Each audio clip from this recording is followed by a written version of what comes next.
Mon nom, c'est Michèle Lévesque. J'étais éducatrice spécialisée à l'hôpital. J'ai 61 ans. J'ai travaillé 35 ans ici, plus les années d'étudiant. En tout cas, ça fait 38 en tout. Et j'ai aussi... ça fait 6 ans que je suis à la retraite. Le premier vrai souvenir que j'ai, c'est quand j'étais petite fille, puis que j'allais voir une de mes tantes qui travaillait ici dans une unité sur Notre-Dame, qu'on appelait l'unité Sainte-Thérèse. Alors, c'est le premier souvenir que j'ai eu, le premier contact que j'ai eu avec des bénéficiaires, des personnes qui avaient un problème de santé mentale. C'est là que j'ai eu mon premier contact et c'est mon plus vieux souvenir. Après ça, j'ai fait la parade mon Dieu, de la fête Dieu en avant de l'hôpital ici, à l'époque, c'est la rue Hochelaga, et aussi c'est la rue Notre-Dame. Alors, les sœurs organisaient une parade et moi et le fils du directeur de la police, on était tous les deux les petits Saint-Jean-Baptiste dans la parade de la Fête-Dieu. Je me rappelle de ça, je me rappelle des clients qui étaient autour, puis tout ça. Ça, c'est un souvenir d'enfance. Après ça, un souvenir plus récent, ou en tout cas de l'âge adulte. Moi, j'ai commencé à travailler, j'avais 17 ans ici, en étant étudiante. J'avais pas le droit, mais mettons qu'il y avait eu un petit passe-droit. Tu rentrais, tu étais initié à une demi-journée, puis le soir même, tu rentrais travailler. Alors, il fallait se fier aux gens qui travaillaient déjà là pour savoir comment faire. Et je travaillais avec des sœurs, bien entendu. La responsable des unités, c'était des sœurs. Alors, c'était pas toujours évident. Quand le matin, on faisait des rapports, souvent, on se faisait taper ses doigts pour se faire dire qu'on n'avait pas raison, puis tout ça. Mais c'était 3 ans. J'ai été 3 ans de nuit. Après ça, je suis tombée de jour et là, je me suis en allée dans des unités qu'on appelait des unités très dures, dans le pavillon Sainte-Marie, une unité... Bon, là, je vais dire le nom, puis je vais dire le chiffre. Ça s'appelait, quand je suis arrivée là, Sainte-Hélène, et après ça, c'est devenu 226. Sainte-Hélène, c'était à l'époque où c'était dans le pavillon Sainte-Marie, avant qu'on passe au feu. Moi, j'ai connu le feu, alors le pavillon Sainte-Marie a brûlé, tout ça, et on s'est en allé dans le pavillon Bédard. Bédard, oui, c'est ça, au 226. On nous a déménagé là. L'environnement physique, quand je suis arrivée dans les unités en post-opératoire, c'était différent que dans les unités ordinaires. Alors, moi, quand je suis arrivée dans les unités, il y avait 5-6 salles d'isolement de péri-vue et il y avait des grands doctoirs. Et des grands doctoirs, il y avait à peu près, je pourrais dire, les 3/4 des patients couchaient dans des doctoirs avec des lits, un petit somino qu'on appelait à côté du lit.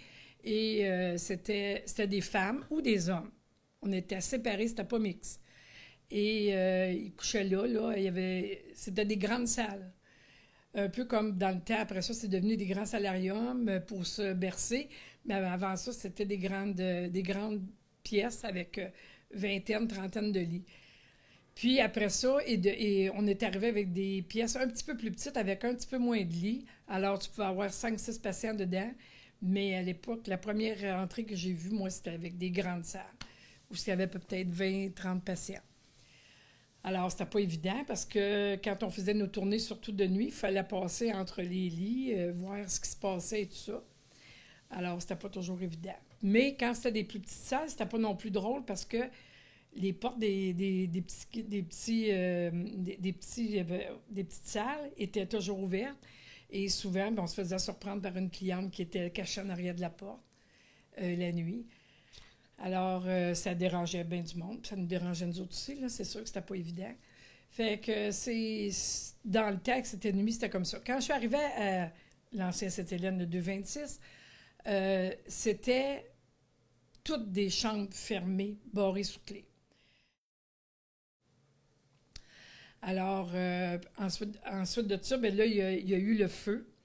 Et après le feu, il y a eu, Dr Lazure était directeur général et Dr Lazure a décidé que lui, ça suffisait les salles unisexes et que, premièrement, c'était les 5 qu'il fallait enlever pour appeler les unités.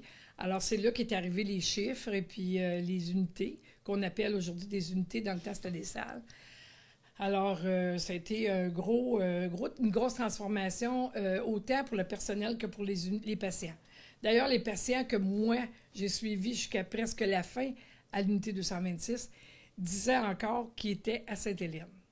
Parce qu'ils n'avaient pas été capables de s'habituer à changer de nom.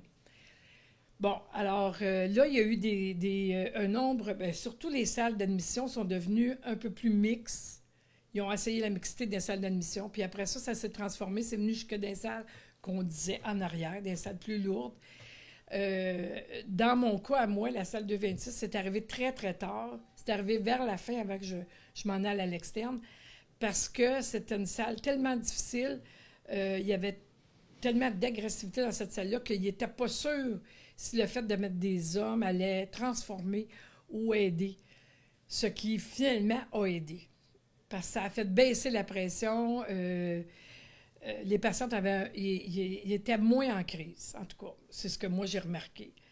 Puis aussi, il y avait eu des changements aussi au fil des ans, parce que c'est sûr qu'il y avait moins de salles d'isolement, on avait des meilleurs médicaments, et les patients, on voyait plus le fait de dire, il était plus accessible mentalement, si on peut dire. On était capable d'avoir des conversations, puis de le faire comprendre certaines choses pour qu'on aille plus loin avec eux autres. Alors, il y avait été mis en place toutes sortes de genres de thérapies, comme, voyons, je me rappelle plus comment, la thérapie de motivation.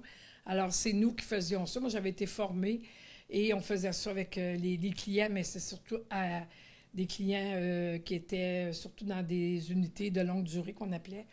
Alors, on faisait ça, là, des après-midi avec un sujet pour faire parler les clients, pour être capable d'en arriver à voir un peu, puis à vous faire voir un peu plus loin que ce qui était actuellement. T'sais. Fait que c'est un peu ça. Puis,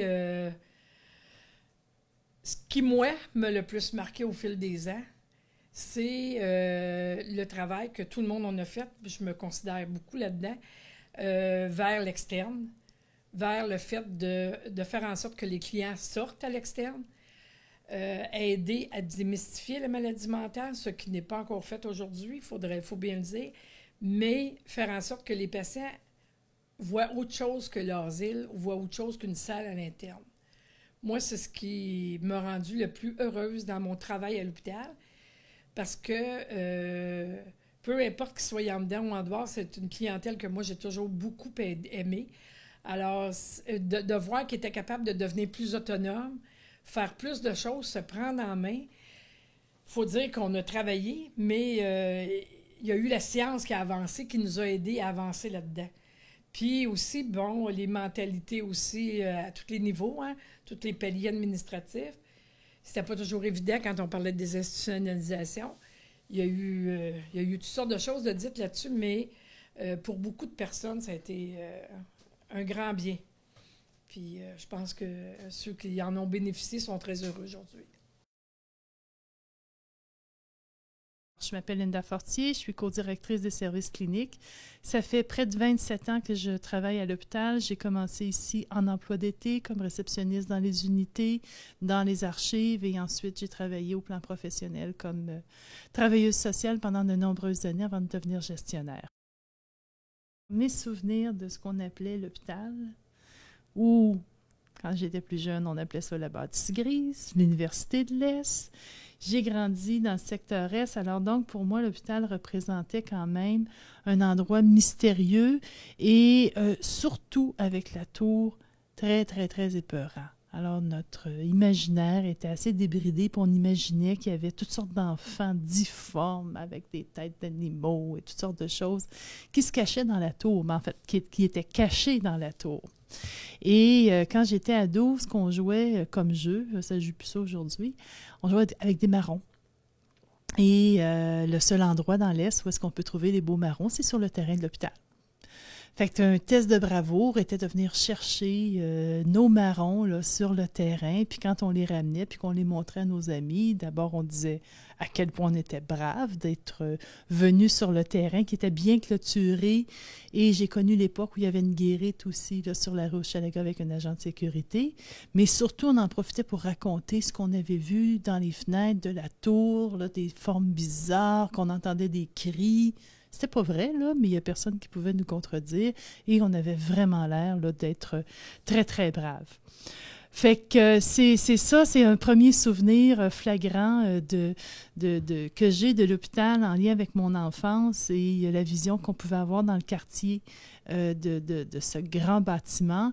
Et dans le fond, on voyait souvent des gens qui étaient traités à l'hôpital sur le terrain ou à l'extérieur, puis ils ne nous faisaient pas peur, ils ne nous inquiétaient pas. Ceux qui nous font peur, c'est ceux qu'on imagine derrière les murs. C'est bien plus ceux-là qui nous inquiètent. Fait que voilà, c'était mon petit partage de souvenirs.